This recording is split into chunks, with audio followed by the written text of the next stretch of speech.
How you doing, people? How you doing?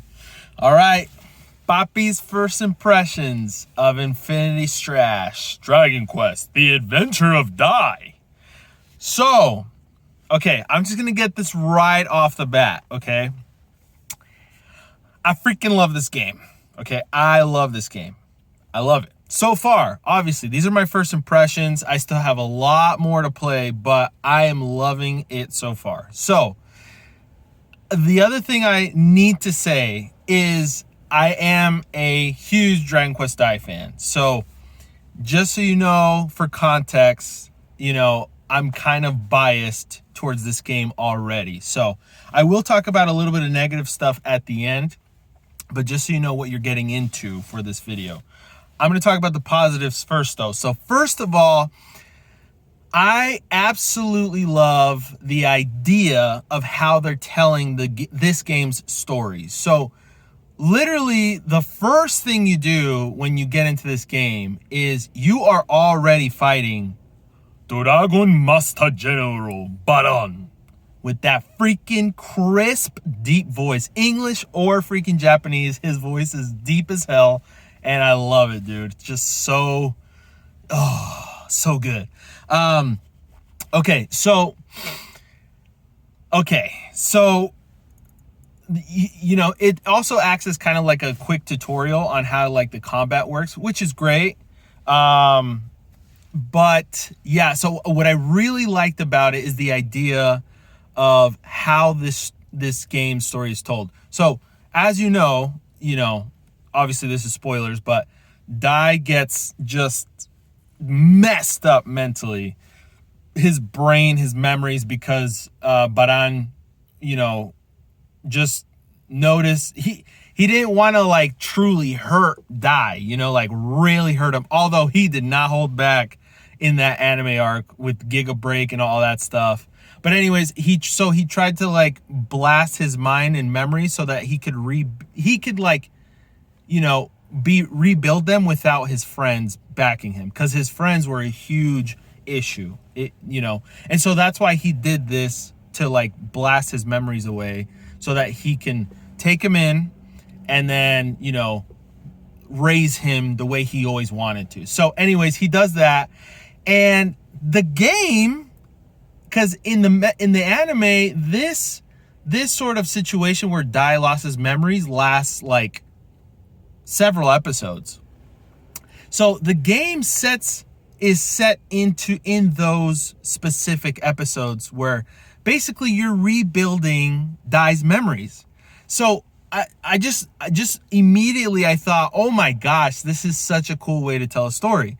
Like, especially if you're already Dragon Quest, Dai fan, and you already know the story. Like, this is such a cool way to like retell those events, And so I absolutely love the way that they thought about doing it. Now, I do have questions in terms of when you actually get to that arc and like he regains his memories. Does that mean that like you're progressing normally, or like obviously you're gonna still stick to the same gameplay method and stuff, but I'm just kind of curious to see how they go with the story once you get to the point where Dai actually regains his memories. So very curious about that.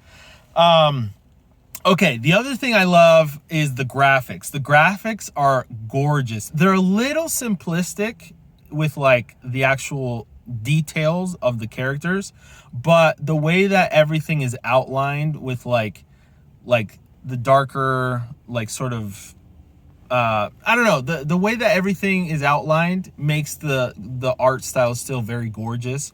The monsters, the characters, and I mean the spells are just incredibly animated, and so yeah, it's just wow, just so much color and just so much, everything just pops. It's just so like pop. It's just so beautiful. I love the graphics. The next thing is the progression system. So it's kind of like, well, no, it's not like Vocations. I was going to say it's kind of like Vocations, but it's not. But basically, it's another different kind of progression system. Like, there's the normal leveling up, which everyone loves, and we love absolutely for any RPG. which is great. And then there's now in this game, it's bond memories. So I think it's really cool that that's a thing. And I'm assuming there's other leveling up features, kind of like in Dragon Quest Die, a hero's bond. You can like level up like the spells and abilities by like, you know, through progression of the story or whatever, and like leveling up the spells and stuff. I wonder if that's going to be a case as well with the spells and abilities in this game.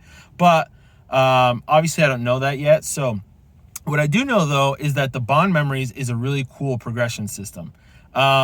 You get more and more of them as you progress through the story, but you also get more if you decide to go to the Temple of Recollection, which is really, really cool. I think it's a great feature and a really cool like way to incentivize people to like go in there, you know, to get better spells and like or bond memories.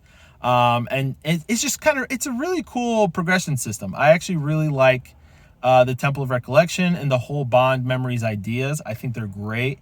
And obviously being again a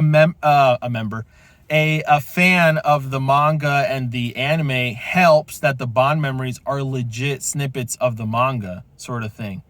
You know, and then so it's kind of cool how they did the story wise. They did where like the bond memories are like snippets of the manga, and then the actual story, how it's told, is snippets of the anime. So it's kind of interesting. It's really cool. I like it. Okay, and then the last positive thing I want to talk about is the combat. The combat is amazing. I think it's so much fun.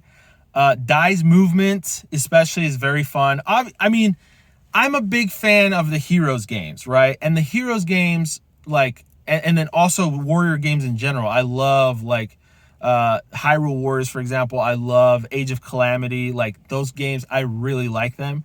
And the combat is very repetitive. And so you can do little things here and there to, like, switch up, like, the kind of movements you use. Like, for example, and shout out to my chat last night when I was live streaming this game. Like, if you hit the attack button twice and then just wait a second and then do it again after like Dai's knife lights up, he does a different kind of slash. And then Pop, for example, if you do the same thing, instead of shooting just like a bigger like crack spell, which is crackle or whatever, he does like Begirama or like sizzle. It doesn't look like sizzle. I don't know what move that is. I'll have to like look it up, but he does like a beam of some sort, which is sick. But yeah, so basically there is different kind of like attacks that you can do just with like timing and stuff.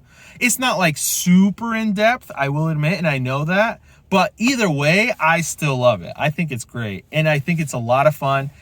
When you hit enemies, it feels really good. You know, overall, I really, really enjoy the combat a lot. So the other thing that's cool with the combat is like, each character's like different like abilities and spells that they can learn, or even you can even customize them. Like, you know, with Mom, you could have Mom just be a straight up healer, like 100% support, or you could even mix in a couple of like attack spells. You can have her be like an actual like mage basically. So that's really cool too. Obviously I haven't played enough to actually explore more of the capabilities of like making each party member like a different class sort of thing by placing different skills and stuff, but I'm really excited to do that. So anyways, okay, so those are the positives I experienced from my first impressions of the game. Let's move on to the negatives. So in terms of the movement is okay. It's not horrible, honestly. And the only reason I put it as a negative is just because it's something I've seen in a lot of reviews, and I know that people have at least mentioned that the movement like isn't that good. But for me personally, I really don't think of it as a negative that much because it feels good enough. And like, I personally feel like I just need to get good. But I am a Souls player. Like, I've played Dark Souls, Dark Souls 2, Dark Souls 3, you know, and those games you could easily blame like the movement like for you like sucking. But in my personal opinion, like for example, I was able to perfect dodge and perfect block quite a bit. And for me, I just see it as like okay, I have to get better at like reading each monsters and bosses like sort of like attack pattern. You know what I mean? And so, and that's the thing. Like once you get the boss or whatever you're fighting to half health, their attack pattern changes. You know, just like in usual games, right? So anyway, so for me, it's not so much a negative. I thought I might put it as a negative because overall I have seen it as a negative, but for me, I just kind of see it as like a get good opportunity. So anyways, so there's that.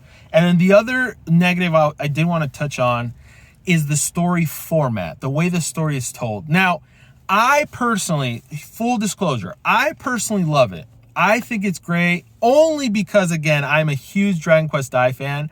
I actually do not have an issue with it. Now, would I have liked to see like actual story where you can like play and like, you know, the dialogue is like through characters and not like anime cutscenes that are like a PowerPoint, like somebody said on my chat last night? Yes, I would 100% love that.